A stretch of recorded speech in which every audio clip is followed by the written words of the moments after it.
Ngayong 2024, ano kaya ang mga papatok na fashion, hairstyle at iba pa? Alamin yan sa report ni Adrian Prietos ng GMA Regional TV 1 Western Visayas. Ngayong 2024, may ini-imagine ka na bang new look?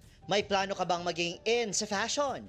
Ang bahay mo kaya, may babaguhin ka ba for a fresh start? Ayon sa isang professional home renovation and interior expert, hindi kailangan na sundin ang peach fuzz na color of the year.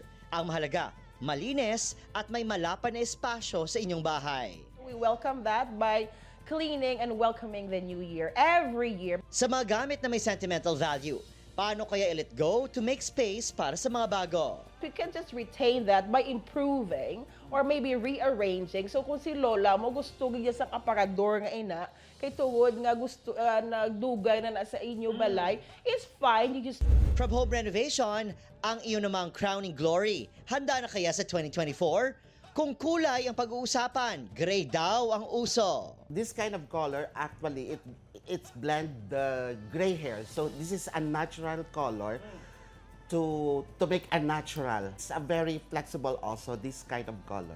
Bold colors naman ang bibida sa larangan ng fashion ngayong 2024. Mula sa red carpet hanggang sa pang-araw-araw na isusuot.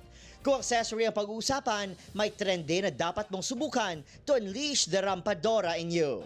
Hairstyle na bago, mas in na bahay, a fashion statement na pwede mong gayahin. Ano man ang trip mo ngayong 2024, sana maghatid ito ng saya at positive outlook ngayong bagong taon. Always remember, what's in and out, nasa tao at hindi sa kung ano ang uso o bago. Mula sa GMA Regional TV 1 Western Visayas, Adrian Prietos, nagbabalita para sa GMA Integrated News.